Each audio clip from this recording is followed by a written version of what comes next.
देखेंगे NCERT class 6 का chapter 3 आरंभिक नगर का प्रश्न पत्र। यह आरंभिक नगर का पूरा हमने डिटेल अंडरस्टैंडिंग और समरी भी पढ़ लिया है। अब इस पे देखते हैं कि क्वेश्चन हम बना पाते हैं कि नहीं। यहाँ 24 क्वेश्चन है और उसको देखने का प्रयास करते हैं।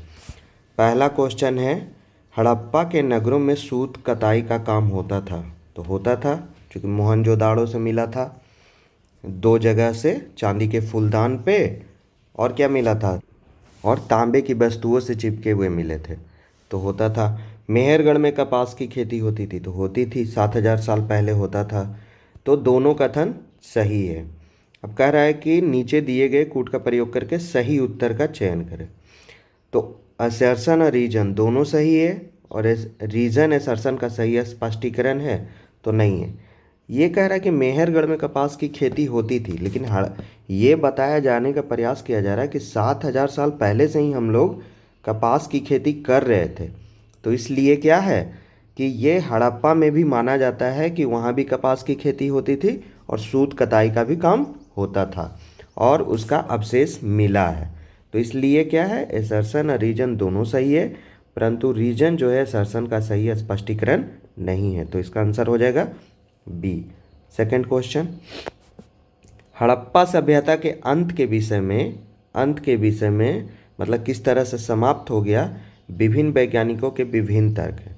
तो इन तर्क में क्या था, नदियों का सूखना है, जंगलों का विनाश है, शासकों का नियंत्रण समाप्त हो जाना ये भी है।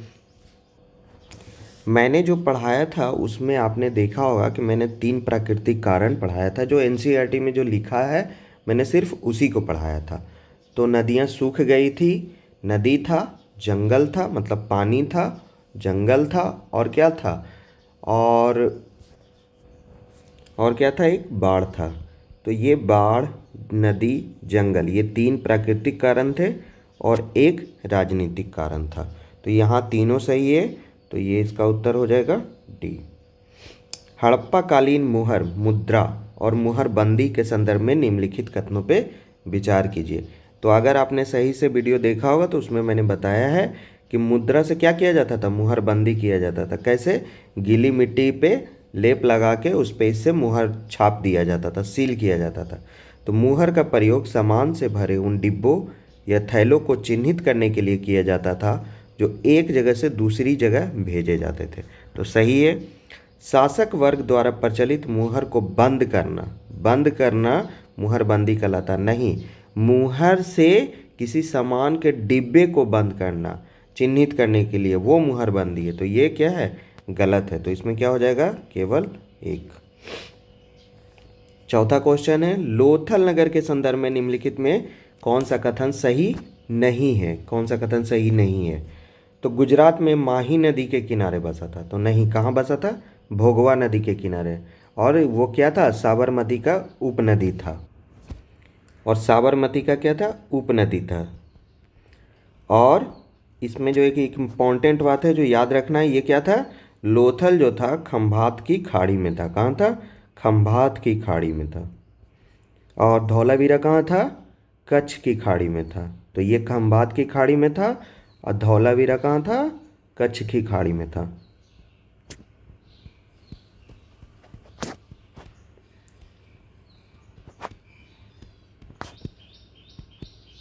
तो ये याद रख लीजिएगा, ये बहुत इंपॉर्टेंट है कि धौलावीरा और लोथल किस खाड़ी में था, कभी भी पूछ सकता है।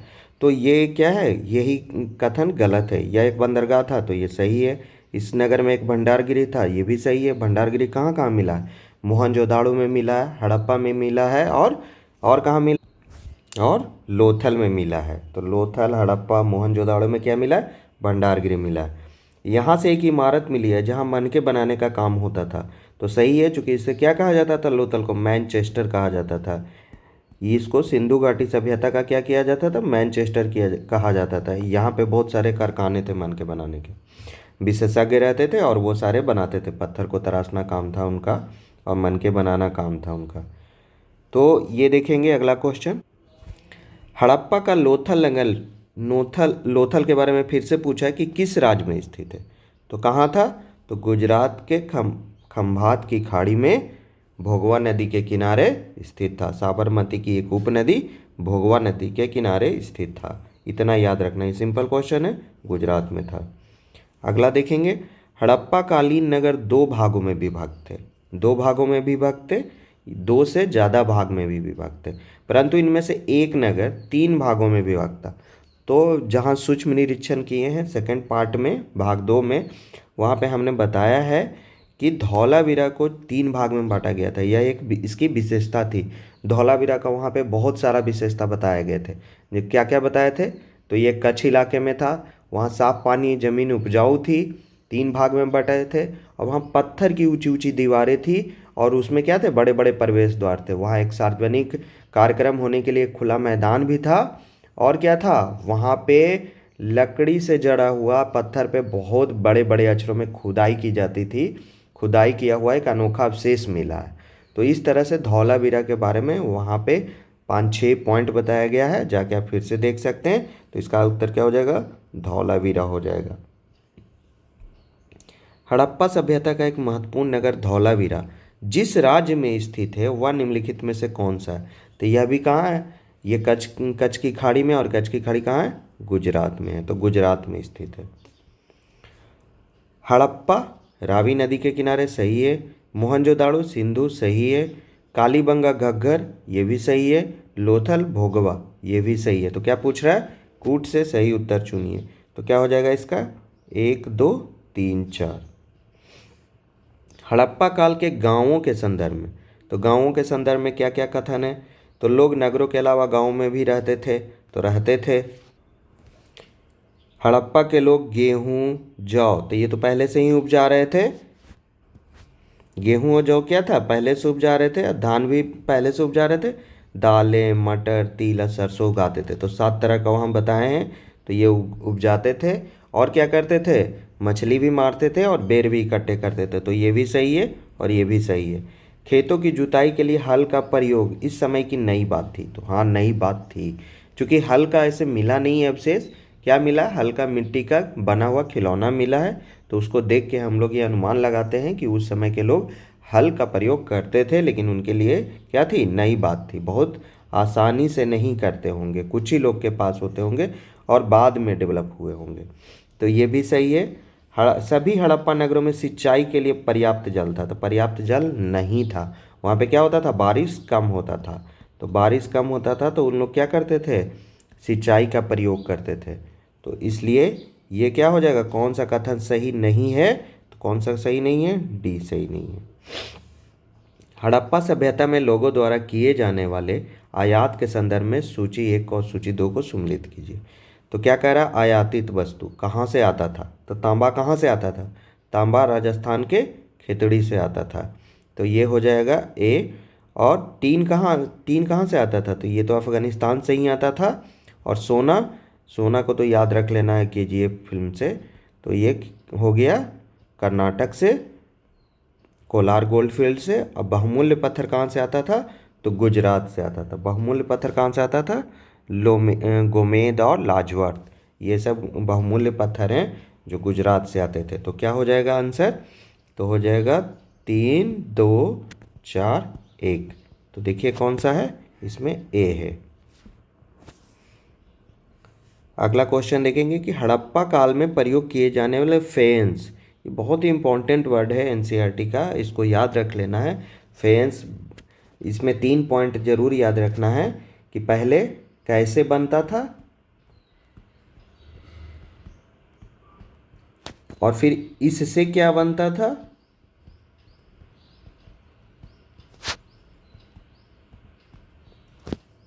और क्या है, इसका रंग क्या था। तो रंग क्या था, रंग था नीला और समुद्री हरा, इस पे रंग चढ़ाया जाता था। और इससे क्या बनता था, तो क्या क्या बनता था, बहुत चीज़ बताए हैं। मनके बनता था, बालियाँ बनता था, चूड़ियाँ, बाले बनते थे, चूड़ियाँ बनते थे, चूड़ियाँ बनते थे, बाले बनते थे, और क्या बनते थे, छोटे छोटे बर्तन बनते थे, और क्या बनते थे, एक इम्पॉर्टेंट था, तकलियाँ भी बनती थी, और क्या बनता था, तकलियाँ भी बनती थी। सूत कताई के लिए तकलियाँ किससे बनती थी, या तो पक्की मिट्टी से बनाई जाती थी या फेंस से बनाई जाती है। या तो पक्की मिट्टी से बनाई जाती थी या किससे बनाई जाती थी, फेंस से बनाई जाती थी, इससे फेंस से। और कैसे बनता था, तो क्या करते थे, बालू और स्फटिक का चूर्ण को क्या करते थे, गोंद में मिलाते थे। क्या करते थे, गोंद में मिलाते थे। तो इस तरह से यह बनता था। और इससे क्या बनता था, मन के चूड़ियाँ, बाले, छोटे छोटे बर्तन, तकलियाँ बनती थी। और इस पे रंग क्या था, नीला और समुद्री हरा था। तो इतना एक बार आपको फेंस जैसी मन में आए इतना चीज़ आ जाना चाहिए। तो आप देखते हैं क्वेश्चन क्या कहता है कि इस काल में फेंस से मन के चूड़ियाँ, बाले और छोटे बर्तन, तो यही बताएं, और तकलियाँ भी, और क्या है, तकलियाँ भी बनाए जाते थे। तो सही है। इस काल में प्रयोग होने वाले पत्थर और शंख जहाँ प्राकृतिक रूप से पाए जाते थे, वहीं फेंस को कृत्रिम रूप से तैयार किया जाता था। तो एकदम सही है। इसको कैसे तैयार किया जाता था, बालू और स्फटिक पत्थर के चूर्ण को गोंद में मिला के बनाया जाता था। तो ये भी सही है और ये भी सही है। तो पहला दूसरा दोनों सही है, इसलिए क्या हो जाएगा, सी। हड़प्पा में मिट्टी के बर्तनों पर सामान्यतः किस रंग का प्रयोग किया जाता था। तो उसमें फिगर भी हम बना के दिखाए हैं वीडियो में कि लाल रंग से बना दिया जाता था और उस पर क्या किया जाता था, काला रंग से डिजाइन बनाया जाता था। किस रंग से बनाया जाता था डिजाइन, काला रंग से डिजाइन बनाया जाता था। तो इस तरह से हम कह सकते हैं कि इसका क्या होगा, लाल होगा, ए। भारतीय उपमहाद्वीप में कई आरंभिक नगर खोजे गए। सबसे पहले खोजा गया नगर निम्नलिखित में से कौन सा है। तो क्या था, पंजाब में हम लोग को 150 साल पहले वहाँ पे पक्की ईंटें मिली थी जिससे रेलवे लाइन बिछा दिया गया था।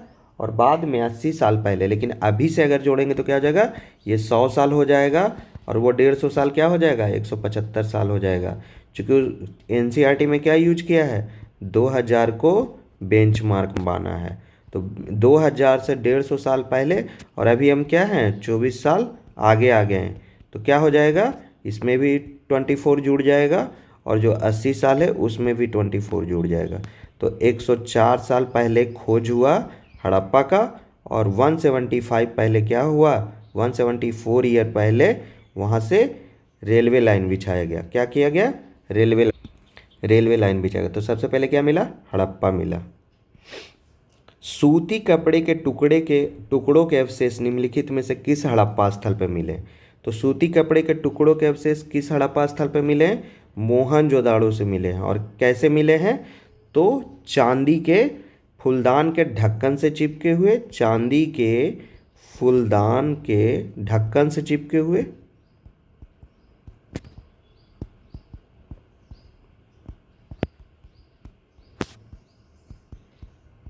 ढक्कन से चिपके हुए। और कहाँ से मिले हैं, और मिले हैं तांबे की वस्तुओं से चिपके हुए, तांबे की वस्तुओं से चिपके हुए। तो चांदी के फूलदान के ढक्कन से चिपके हुए, तांबे की वस्तुओं से चिपके हुए मिले, ठीक है। और ये चांदी और तांबा याद रखिएगा कि चांदी और तांबा पे मिले हैं। हड़प्पीय नगर शिल्प के संदर्भ में निम्नलिखित कथनों पे विचार कीजिए। तो सोने और चांदी से क्या बनाए जाते थे, गहने और बर्तन बनाए जाते थे। तांबे और कांसे से क्या बनाए जाते थे, तो लिख रहा है केवल सब तो ऐसी हैं जो गलत है। तो केवल औजार और हथियार बनाए जाते थे, तो ऐसा नहीं है। तांबे से क्या क्या, तांबे और कांसे से औजार हथियार तो बनाए ही जाते थे और इससे भी गहने और बर्तन बनाए जाते थे, इससे भी गहने और बर्तन बनाए जाते थे, मतलब दोनों चीज़ें बनाई जाती थी। मोहरे बनाने के लिए पत्थरों का प्रयोग किया जाता था, तो ये सही है और ये सही है। ये क्या है, गलत है। अगर गहने और बर्तन रहता तो वो भी सही हो जाता। तो इसमें क्या हो जाएगा, केवल पहला और तीसरा हो जाएगा बी। देखेंगे आगे, किस हड़प्पीय स्थल से कढ़ाईदार वस्त्र पहने एक महत्वपूर्ण व्यक्ति की पत्थर से बनी मूर्ति प्राप्त हुई है। तो इसको क्या कहा जाता था, कुछ लोग कहते हैं दाढ़ी वाला पुजारी। आई कहाँ से मिला है, मोहनजोदाड़ो से मिला है। जब आगे की क्लास में पढ़ेंगे 11th क्लास में, तो इसमें बहुत डिटेल से एनसीईआरटी पे, मतलब कि एक कला का, एक आर्ट एंड फाइन आर्ट करके एक बुक है, हिंदी में भी है और इंग्लिश में भी है। उसमें बहुत डिटेल से इसके बारे में दिया गया, किस तरह से उसमें बना हुआ था, तफलियाँ बना हुआ था, बहुत सारे फूल बने हुए थे इस तरह से, तीन तीन गो साइड से, है ना। इस तरह से उसमें डिटेल जानकारी दिया है। तो उसको पढ़ेंगे आगे, जब क्लास में पढ़ेंगे तब। अभी तक यहाँ से पता चल जाता है कि मोहनजोदाड़ो से वो मिला। हड़प्पा से प्राप्त बाट और मनके, बाट और मनके, तो बाट जैसी आए वैसे क्या आ जाना चाहिए, चट पत्थर आ जाना चाहिए। अब मनके आ जाए तो कार्लियन पत्थर आ जाना चाहिए। अगर इतना आ जाता है तो फिर आगे देखेंगे कि क्या है, वो देखेंगे कि सही है कि गलत है। अब देखते हैं कथन क्या कह रहा है। बाटों को बनाने के लिए सामान्यतः चूना पत्थर का प्रयोग किया गया है, तो ये गलत है। मनकों को बनाने के लिए कार्नियन पत्थरों का यूज किया गया, तो ये सही है। तो क्या हो जाएगा, केवल दूसरा। हड़प्पा के नगरीय जीवन के संदर्भ में निम्नलिखित कथनों पर विचार कीजिए। नगरों में शासक वर्ग नगर की खास इमारतें बनाने की योजना करता था, तो ये सही है।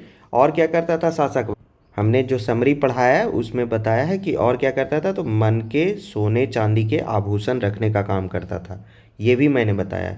लिपिक और शिल्पकार भी नगरों में रहते थे, तो ये भी सही है। तो लिपिक और शिल्पकार भी रहते थे। लिपिक का काम क्या था, मोहरों पे खास लिपि में लिखना, जो अभी तक पढ़ा नहीं गया। अन्य चीज़ों पे भी लिखा करते थे और मुहर पे भी लिखा करते थे। और शिल्पकार क्या थे, उद्योग स्थल पे तरह तरह की चीज़ें बनाते थे, जैसे बाट, मनके, ये सब बनाते होंगे। शासक एवं नगरवासियों द्वारा व्यापार भी किया जाता था, तो ये भी सही है। तो इसका क्या हो जाएगा आंसर, डी हो जाएगा।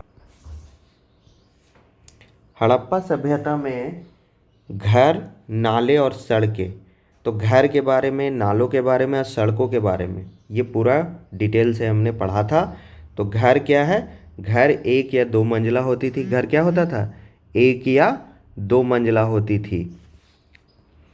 आंगन के चारों ओर क्या होते थे, कमरे होते थे। और एक अलग स्नान घर होता था। कुछ घरों में कुएं भी होते थे। ये 4 पॉइंट वहाँ से पढ़े थे। नाले क्या थे, तो नाले कैसे होते थे, तो नाले के बारे में एकदम याद रख लेना, ढकी हल्की ढलान, हल्की ढलान के साथ, ढलान के साथ सीधी लाइन में, और क्या था, मेन होल। और उसमें क्या होता था, सफाई करने के लिए जगह जगह पे मेन होल होता था। और सड़कें कैसी होती थी, तो सड़कें ग्रिड पद्धति पे होती थी, मतलब सीधी और एक दूसरे से पूरे 90 डिग्री पे कट करती थी।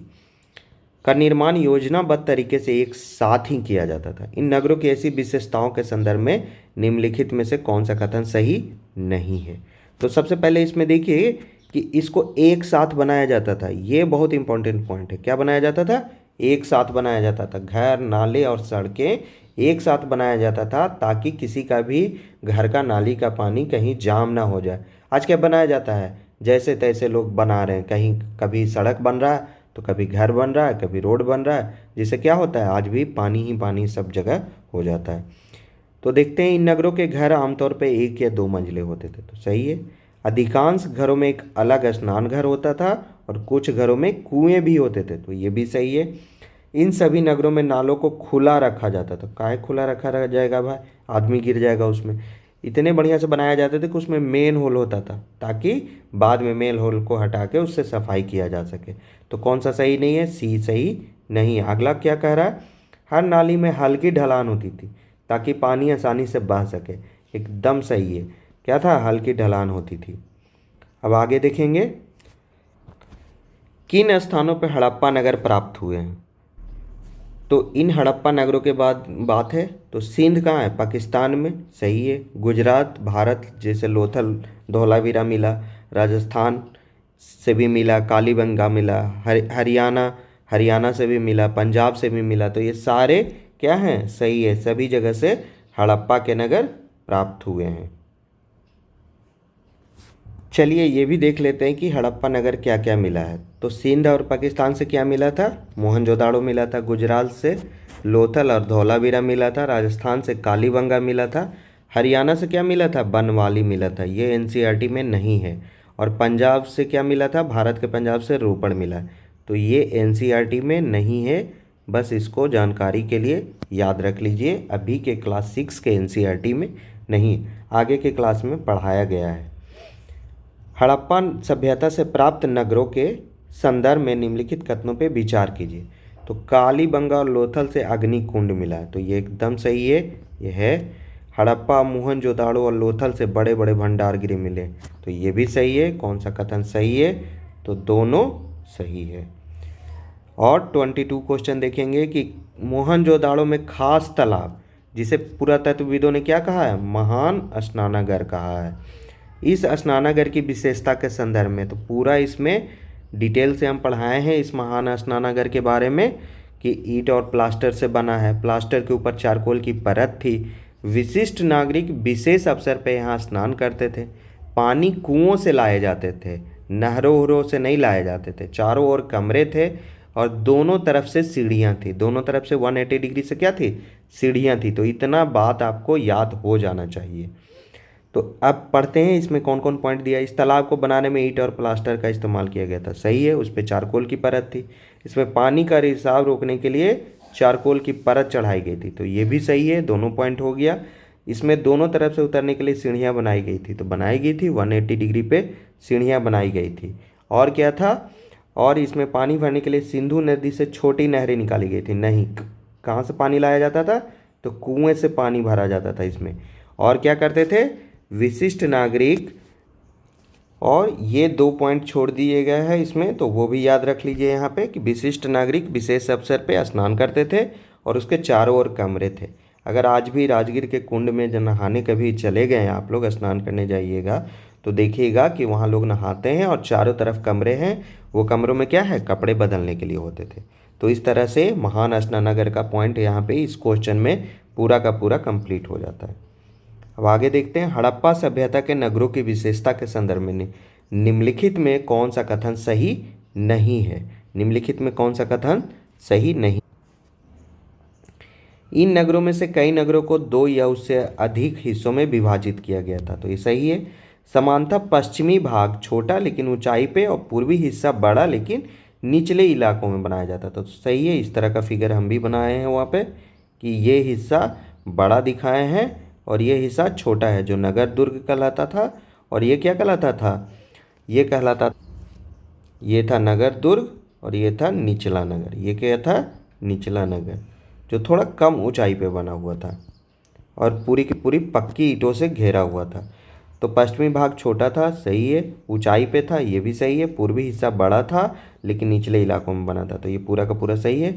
पुरातत्वविदों ने ऊंचाई वाले भाग को नगर दुर्ग और निचले हिस्सों को निचला नगर कहा है, तो सही है। इसके दोनों हिस्सों की चार दीवारियाँ कच्ची ईंटों की तो बात ही नहीं करते। यहाँ पे क्या है? पक्की ईंटें की ऊंची ऊंची चार दीवारियाँ थी, तो ये क्या है? सही नहीं है, तो ये इसका आंसर हो जाएगा। और लास्ट क्वेश्चन क्या है? हड़प्पा पूरा स्थल निम्नलिखित में से किस स्थान पर है? तो हड़प्पा कहाँ है? पंजाब में है। और कहाँ के पंजाब में? पाकिस्तान के पंजाब में है। क्या है? मोंटगोमरी जिला में है। कहाँ है? मोंटगोमरी जिला में है। बस जानकारी के लिए याद रख लीजिए कि मोंटगोमरी जिला में। और इस तरह से हमने यहाँ पे आरंभिक नगर पे 24 क्वेश्चन का डिटेल एनालिसिस किया है। और इस वीडियो को बार बार देखिए, आपको उम्मीद है कि आरंभिक नगर से आपको कहीं दिक्कत नहीं होगा। हमने हर जगह डिटेल में बता दिया है ताकि अगर कुछ छूट भी गया हो क्वेश्चन में तो उस पॉइंट को भी हमने कवर कर लिया है। चलिए यहीं तक यह वीडियो, धन्यवाद।